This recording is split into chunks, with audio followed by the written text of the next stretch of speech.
Welcome to Western New York Entrepreneurs Unleashed, the podcast that unveils the remarkable stories of local business owners running 7, 8, and even 9-figure organizations. We dive into the personal journeys that allow these inspiring leaders to live their best lives. Western New York Entrepreneurs Unleashed will offer you invaluable insight, one captivating story at a time. Brought to you by Entrepreneurs Organization of Western New York. Hello, everyone. This is David Searns, and welcome to our next episode of Western New York Entrepreneurs Unleashed. So today, I got to tell you, I'm a little nervous. And I'm a little nervous and a little excited all at once because I'm super excited about our guest, Seth Greene, who is the president, CEO, founder of Market Domination. And not only is he the founder, but Seth's the guy behind this podcast that we're doing. So his company is actually the one that takes care of putting this together for EO of Western New York. So Seth, it is awesome to have you on the show and look forward to today's conversation. I am super excited to be here. Obviously, it's an honor for us to get to produce the EO podcast and super excited to have the mic flipped because I usually interview people all day long. So I will be on the other side of the mic today. I figured at some point in this, it was going to turn around and have to say, no, this is my turn to be the interviewer, but we'll see. So I have to jump in with something I saw in your bio, and I absolutely love this. So it notes that you are the foremost expert in the United States on scaling businesses through strategic joint ventures, and that you teach entrepreneurs how to connect with ideal partners that promote their business. I love that. That's a really bold claim, and just so many cool things to unpack there. So tell us more about what you do.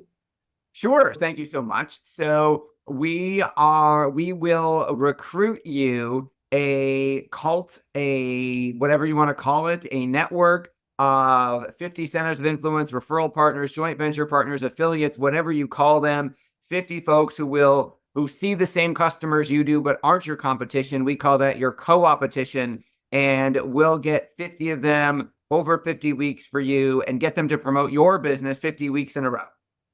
Very cool. Very cool. That's our claim to fame. How did you learn how to do this? How did you get into this very unique style of marketing?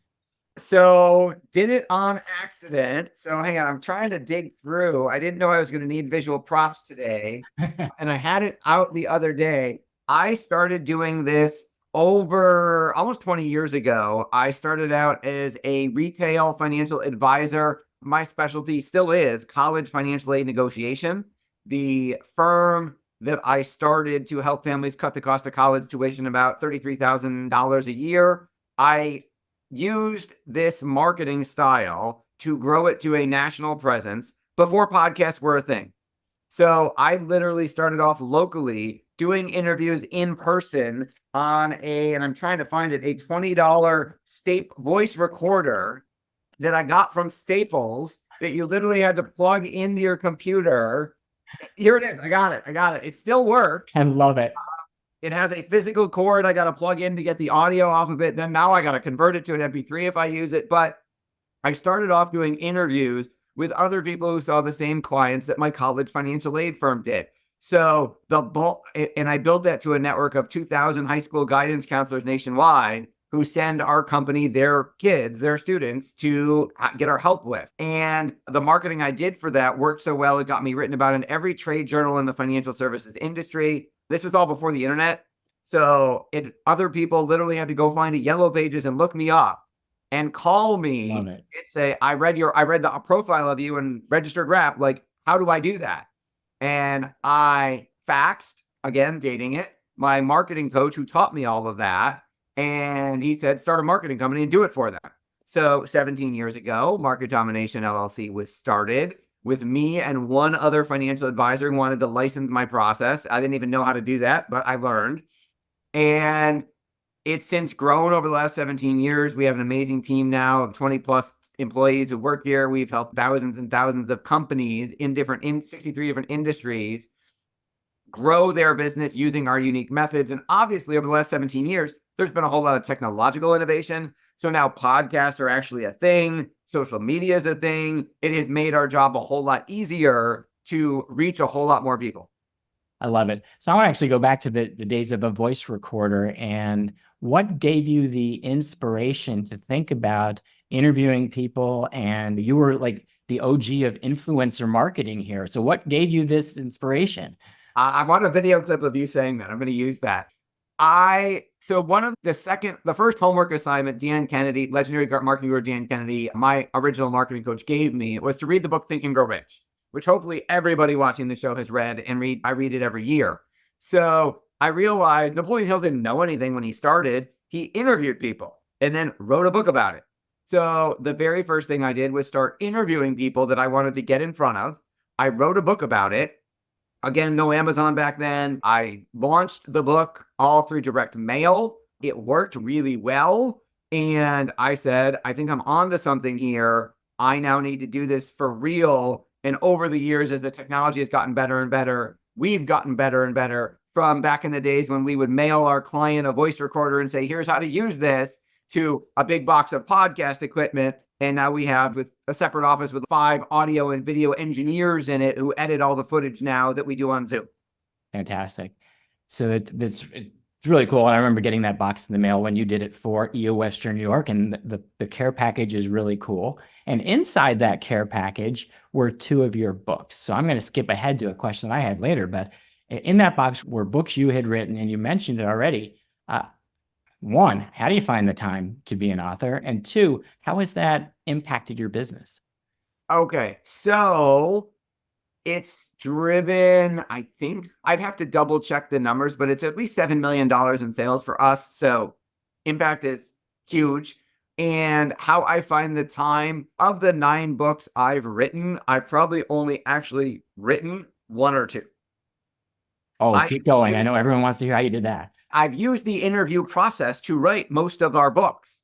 So Market Domination for Podcasting, which is on the shelf at Barnes & Noble, completely an interview book, right? I interviewed people and we edited the transcripts and turned it into a book, which is part of what our process does for our clients, makes them best-selling authors. Some of the latest book, The Ultimate Guide to Growing Your Business with a Podcast, I had staff members interview, for my parts, I had staff members interview me, or I dictated, they wound me up and said, go talk about X. And I talked about X. And then we turned that into the book. The act of physically writing, I learned the distance from your head to the keyboard or your head to the pencil is a lot longer than the distance from your head to your mouth. So books get done a whole lot faster if you don't write them, but if you talk or interview them.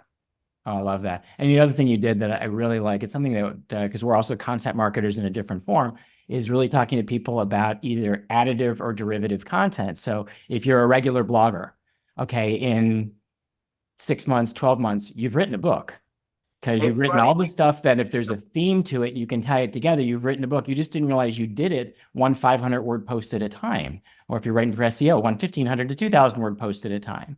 Or the other way, let's say you've done a long form, you did a presentation and you recorded it. Now AI makes it so easy to get a transcription of that and turn it into all of your derivative content. So it becomes your blog content, your social media content. We're big believers in what you do. And that's also why we're so excited to be doing it for EO.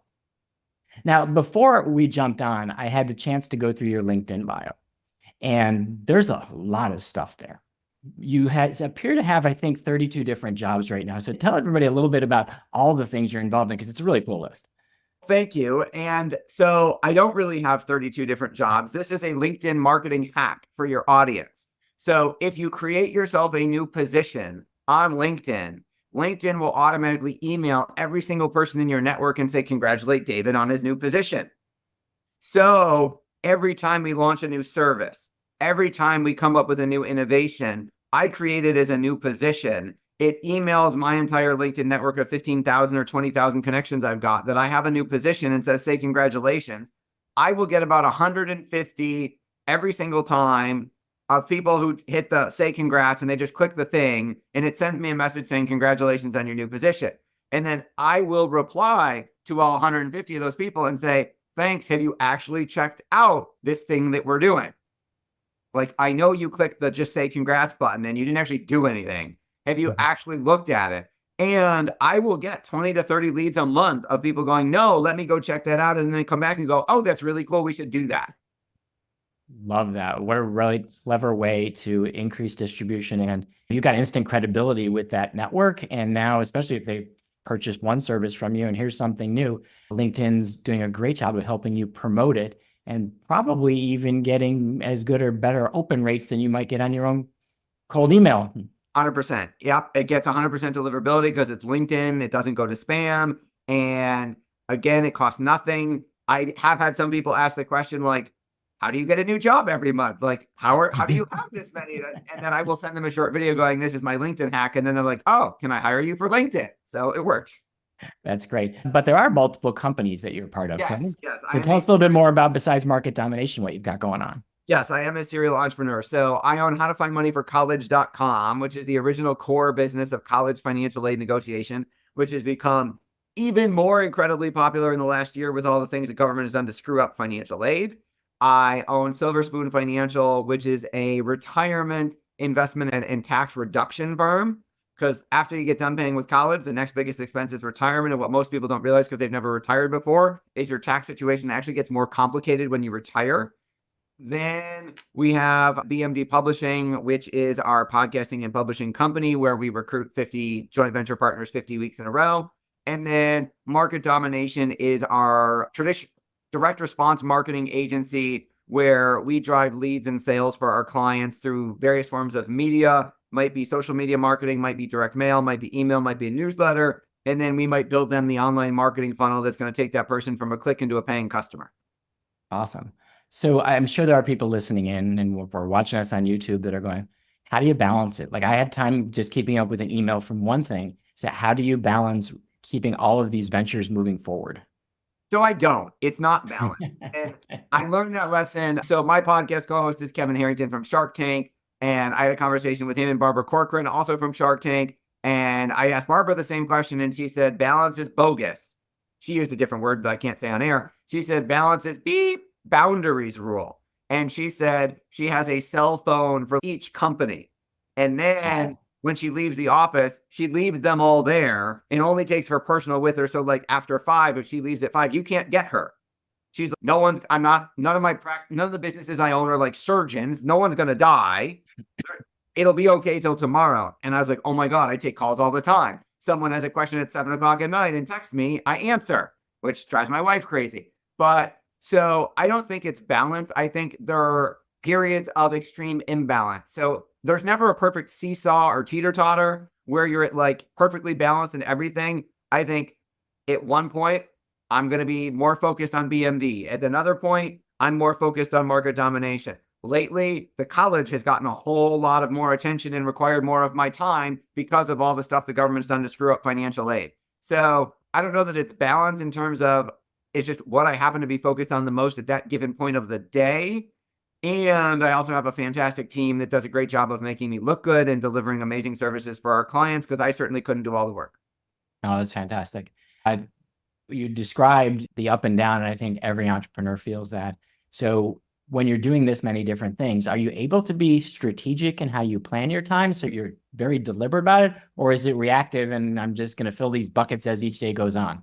No, reactive would drive me crazy. So I am super anal about time management. I get asked all the time how I'm so productive, and I don't know that I am. I just know that people tell me I get a whole lot done, and there's no wasted time, right? My employees might go hang out at the water cooler and talk to each other. They might go to the break room and hang out. I'm nonstop, and I have specified, hey, this time is for this time is for this, block is for this. It's the only way I know, and somebody else might have a much better one. It's the only way I know to run multiple ventures at the same time and not pull your hair out and drive yourself crazy. Yeah, I know. Look what happens.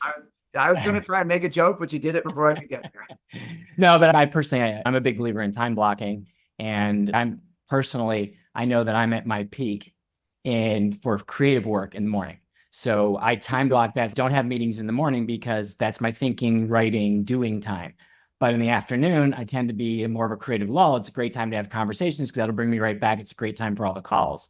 So that's how I block my days out to try to create some of that separation of the things that I need to do and work and personal life. And then I moved to Florida and then I had to play pickleball in the morning. You find other ways to make priorities that suddenly take over your life. Yes. All right. Well, now, you and I are very similar. I do know that last year your firm made the Inc. 5000. Big congratulations. Thank So, you. what were some of the pivotal strategies that help you have that kind of growth? We changed our pricing structure so that it used to be for the company we're talking about, the joint venture recruiting firm. It used to be flat retainer. And when I realized we were leaving a ton of money on the table, thanks to another mentor of mine, Jay Abraham, and we switched to more performance-based compensation, where we got a percentage of the revenue we were generating for our clients. So we now have a very large passive back end, which is exponential growth because it doesn't take any more work than it did before. But now we get paid a whole lot more, and the client's happier because they're paying us less cash and more on commission. Oh, that's fantastic. So, for somebody in another business that's listening to that, is there any way you could break that down a little bit? Like, how did you manage to figure out how you could create more of the passive income, make a better pricing model for you that clients like more, and make more money 24 hours a day? So I thought about it like, I read it in one of Jay Abraham's courses or books, and I'm a ferocious learner. My wife is like, what are you watching now? What are you reading now? I'm always consuming something.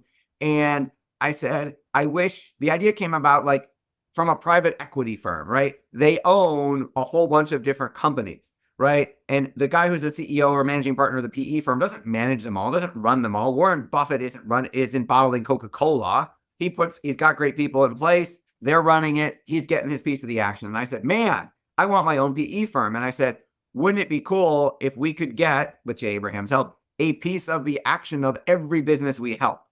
If we get, it's funny, my wife will joke and she'll say, like, when someone asks her, what does your husband do?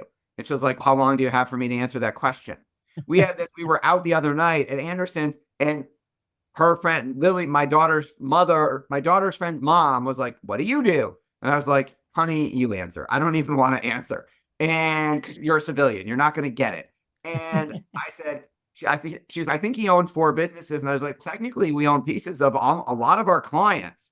So I built like this mini PE firm where I have none of the risk, but all of the benefits of the back end of every company we help. Oh, it's fantastic. And not to mention a lot of incentive to drive growth and be successful for them. It's great aligned goals. Yeah, because we make more money when they make more money. So they're thrilled. So when you're running a high growth company, it's not only hard for the CEO, but a lot of times it's hard for your team as well. It can be a really big challenge, and it can be a challenge on your time. Fast growing businesses eat cash, and it can be a strain on your sanity. So tell us a little about some of Seth's secrets to managing a high growth company. So yes to all of that. I resemble those remarks. And secrets for sanity. So I am a huge student of personal development.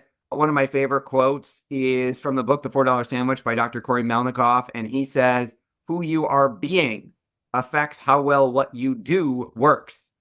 So I have learned from lifelong student of Tony Robbins, the more I work on myself, the better my businesses do. We don't have to learn a cool new whiz-bang marketing technique or get on a new social platform. I just have to grow as a person, as a leader, as a husband, as a father, and the business will grow to meet my new big spiritual container.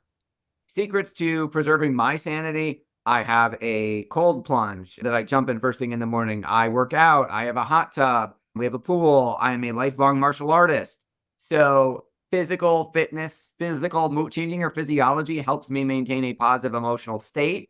And when it comes to actually managing I'm doing some type of personal development. I call them PD push-ups. Got to do your personal development work every day. I'm doing something like that every morning, in addition to the physical activities. I will meditate, then I'll go in the cold plunge, then I'll do some exercise, etc. I've got a morning routine that works for me.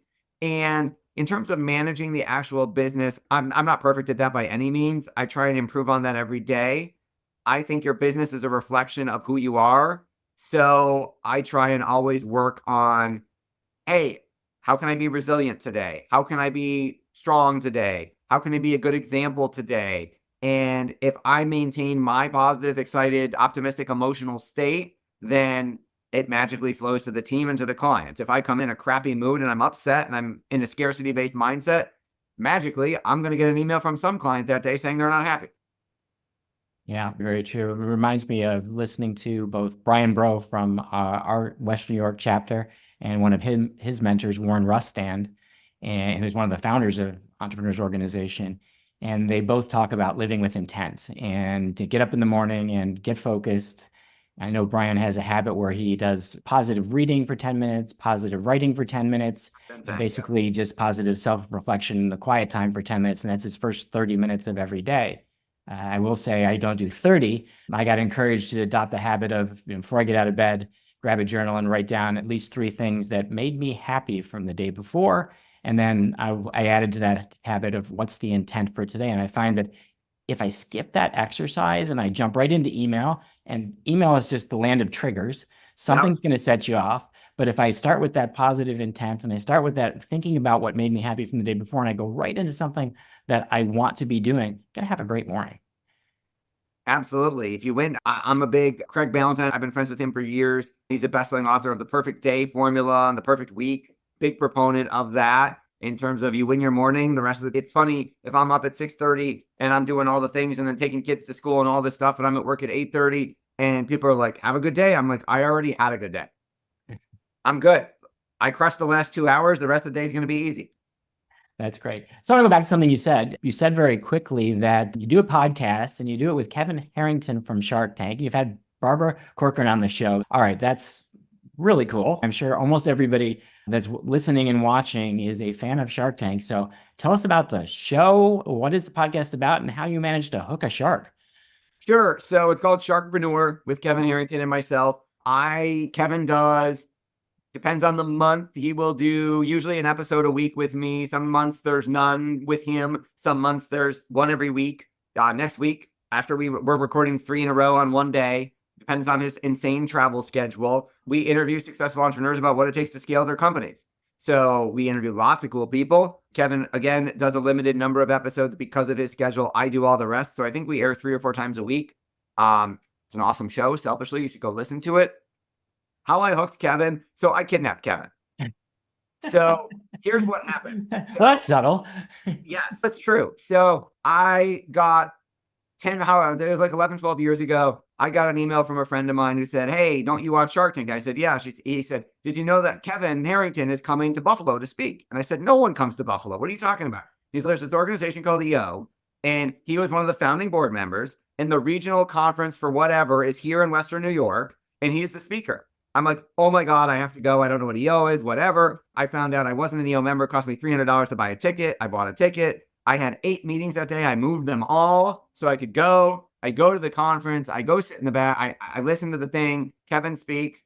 He's selling copies of his new book at the time. Then he goes in the back and he's signing autographs and taking selfies. I go get in line and I sit here and I go, I can't just ask for an autograph. I won't stand out. I got to come up with something. So by the time I get to my turn, I came up with something. I said, Mr. Harrington, I'm here to take you to the airport.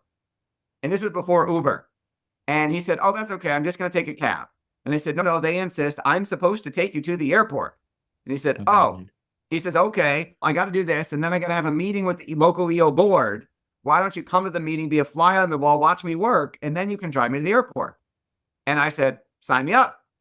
There was no they, by the way. I made that part up. So I'm in the EO board meeting, and I didn't know what EO was back then. I wasn't a member. And I'm texting my wife under the table going, oh my God, I'm going to drive Karen to the airport. And she's in your car? And at the time, I had a Toyota RAV4. And I'm like, honey, it's Buffalo. I can't run out and rent a Bentley by the hour. And he's got 12 of them. It wouldn't be that impressive. And she's like, can you go clean your car? Because this is 11 years ago. And my kids were much younger then. So my car had goldfish and sippy cups and all that stuff in it. My kids were little. And I'm like, I'm supposed to be in the meeting. And she's like, say you have to go to the bathroom. Go clean your damn car. So she's a very smart woman. I listened. I cleaned my car out, threw it all in the trunk so he didn't see it. And then he's not from Buffalo. So I drove very slowly to the airport. So I had more time to pitch. I gave him my pitch at the time, which was I wanted him as a client for digital marketing. And I gave him my pitch and he said, okay, here's my cell phone. Here's my snail mail address. Send me what you want to send me. I'll take a look at it. So I mailed him, I FedExed him what we call a shock and awe box, like the box you got, but much bigger and an aluminum like flight case, like the kind they carry the bomb codes in. And it had a custom foam inserts. It had a DVD player that when you open it up, hey, Kevin, it's Seth. Here's what I wanted to show you. All the kinds of stuff in it. We could do a whole podcast just on that. His receptionist, interrupted his board meeting for one of his companies and said, I'm so sorry, Mr. Harrington, but this is the coolest thing ever. You got to see this.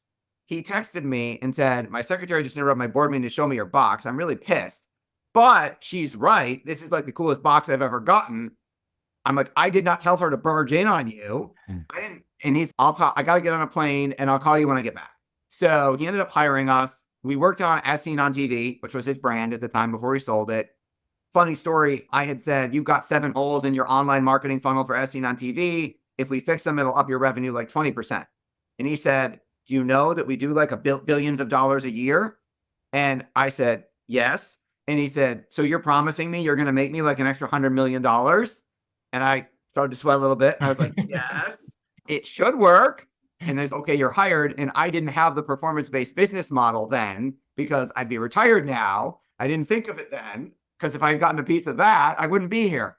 So he ended up hiring us for that. He hired us for a bunch of other companies that he owns, one of which was an angel investors network. We produced live seminars, live events, live conferences 3 times a year for that company for years. He made me a speaker. He had me be the guest judge on the live in-person version of Shark Tank called Pitch Tank. So I got to be on stage evaluating businesses and asking the hard questions. And then one night at dinner, he said, what do you got that's the new? And at the time I said, this whole podcast influencer thing. We said, oh, I want one of those, but I don't want to do any of the work. He said, I'll make you an offer. I'll come on your show. We'll rebrand it around the 2 of us because it wasn't called Sharkpreneur then. He said, we'll rebrand it around the 2 of us. I'll do 1 episode a week. That's all I got time for. But I will promote the episodes that I do to my social media following and my email list. Oh, nice. And I said, as they say on your show, sir, I'm in. So that was like 10 years ago when we launched Sharkpreneur. That is a fantastic story. Thank you so much. Wow. I hope everybody listening is super inspired. Like I want to run out and go do something way better than anything I've ever done now. Thank you, Seth. I want to actually, before we run out of time, switch to a little advice giving. In your experience, when you've consulted with other companies, you've been inside lots of businesses as a marketing professional and as a guest shark, what are some of the most common mistakes entrepreneurs making when it comes to growing their business? So that's a great question. Number one, they think they can just do more of what they've already done. And what got you here won't get you where you want to go, right? What worked at 2 million doesn't work at 5 million. So you can't just work harder. You can't just work more hours. You need leverage. Thinking they can just do more is a big mistake. Number one, shiny object syndrome. I'm guilty of it. We're all guilty of it. There's some new social network. Ooh, I got to go get on that. There's some new app. I got to go do that. There's some whiz-bang new marketing thing. Let's go do that. We tell our clients 1 offer, 1 target market, 1 way to reach them. Don't stop until you've gotten every single one of them. And then you can go branch out into something else and get shiny object syndrome. So I think that's a mistake. And then the most common ones we see in marketing is being boring. You're not the only business that does what you do. Somewhere in the world, somebody else does probably what you do. So you have competition. So if you all say the same thing, we give great customer service. We've been around since 1972. Everybody's happy with us. The customer doesn't know how to tell the difference. Everyone says the same thing, right? The personal injury billboards, right? They just keep getting bigger and we get more verdicts than anybody else. They can't all be fabulous. Statistically, somebody's lying. We're not all above average drivers. I think you've got to stop being boring and actually put your personality into your business. People don't buy from just businesses. They buy from people they have relationships with, even if they've never met them, right? You've bought books from authors you don't know. You've bought courses from Gary Vaynerchuk or whoever that you've never met, but you bonded to their personality. You bonded to the way they presented themselves. And if you put your personality into your business, it's a growth strategy for you right there. Oh, absolutely love that. Couldn't agree more. We see all the time, especially we do a lot of work in B2B, and we see that companies, they're afraid to show their personality. They're afraid to offend anybody. And so what they end up being is completely vanilla. Yep. And then they're upset that nobody notices their marketing. If you don't take a risk, you're not going to get anybody's attention. So you have to be willing to do something. I love the briefcase. I really love the briefcase. But you have to be able to do something that's the shock and awe. That is such a cool way of thinking about it. All right. Question about EO. I want to thank you because now that you're on the show, your company is donating the resources for us to do this podcast. Hopefully we're adding a lot of value for local entrepreneurs. If you would, you mentioned EO before, but what made you decide to join EO Western New York and how has the organization helped you? I joined because of Kevin. Kevin was, again, a founding board member, and Kevin has told me for years you should be an EO. And I said, I assumed incorrectly that we weren't big enough. I didn't know what the revenue requirements were. And I kicked myself when I found out because I'm like, oh man, I could have been in this thing for years and years. But I didn't. I assumed we weren't big enough. So when I finally looked it up, when I finally was ready, I looked it up and said, oh my God, we qualify. We more than meet those requirements. I want in. So I joined because I wanted to be in rooms full of ambitious, successful entrepreneurs. I wanted to feel like the dumbest person in the room. I wanted to go sit at a table and go, oh my God, I got to catch up to those guys. I wanted to be lifted up because I'm used to being in a lot of the rooms I'm in. I'm the smartest person in the room. I have the biggest business in the room. And I'm like, I want to go feel like a small guy and get inspired and be able to have conversations that I can't have with my employees or I can't have with my wife. So I joined EO for the community and for the learning events. I'm absolutely thrilled that I've been in it. I'm hooked. I've had some amazing experiences, met some amazing people, including yourself, learned a lot, and wish I had done it sooner. Fantastic. Yeah, it's funny. I had the same experience that once we finally joined EO, I never heard of it. And I've heard a lot of people say that EO is Western New York's best kept secret. And when somebody told me as I was walking out of another presentation and explaining how much I was looking for a group that my wife and I could both join, and there were not a lot of CEO peer groups that offer that. And then once we got in, I was like, wow, why didn't I find this 10 years ago? That would have been awesome. All right. I do want to ask you to take out your crystal ball for a second, and I want to go specifically in the world of marketing. So as you're looking ahead, what do you think are some of the emerging trends in marketing that are crucial? I love it, for entrepreneurs to pay attention to in the next few years. That's a great For those of you who are listening and not watching, I literally have a crystal ball that I'm showing on camera. So go check out the video. Because people ask me that question all the time. So I bought an antique crystal ball. So I think marketing is going to keep getting more and more splintered, right? There's going to be a new social network. There's going to be a new thing. There's always some shiny object. I think the way to survive and in fact thrive and prosper is actually to go old school and say, it's not about the clicks. It's not about the views. It's not about the likes or the impressions. It's about the relationships. And if you can focus on the core relationships that grow your business, that's probably more important than the next shiny object. We've seen a huge comeback in the last couple of years since COVID started of direct mail. We're mailing millions of pieces a month for our clients because it's working better than it ever did before because fewer people are doing it.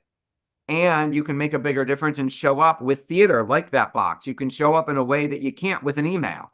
So I would say focus on the relationships that matter, not the social networks necessarily. I know that's controversial for a marketing guru to say, but it's true. And then I would say look at more profitable ways to reach your target market, not just because it's something new and sexy, but what actually works. Yeah, fantastic. We see a lot of people that want to just like it's digital, and that's all they want. We've been told by a lot of people that, oh, direct mail, that's old school. We don't want to do that. It's okay. In the time we were on this phone call, how many unsolicited emails did you receive? And in the same time, how many unsolicited interesting packages arrived on your desk at your office today? I'm guessing the answer to the first one is a very high number, and the second one is probably zero unless you're Seth's prospect. All yes, right. You are a prospect for one of our clients. You will get interesting direct mail. And this one, it's our last question, and it's a bonus question. Now, I told you that your team does a great job helping me get prepared with questions. Usually I take them and make my own, but this one I have to read verbatim.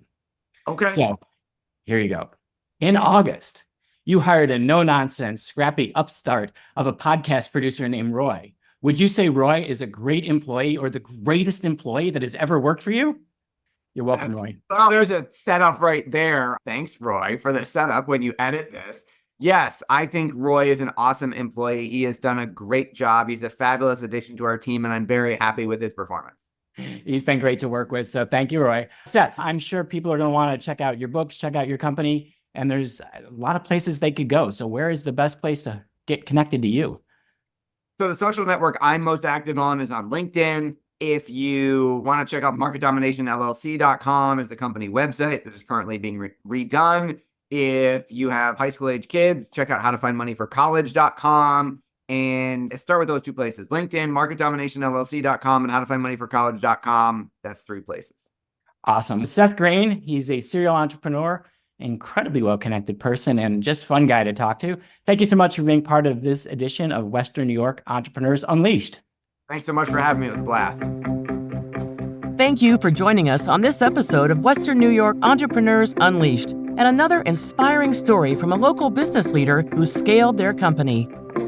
If you are ready to take your business to new heights and eager to embrace transformative growth, then don't miss our future episodes. Subscribe to this podcast today and be part of our community of leaders, builders, and change makers. Together, we're committed to moving the world forward by unlocking the full potential of entrepreneurs, one success story at a time. Brought to you by Entrepreneurs Organization of Western New York.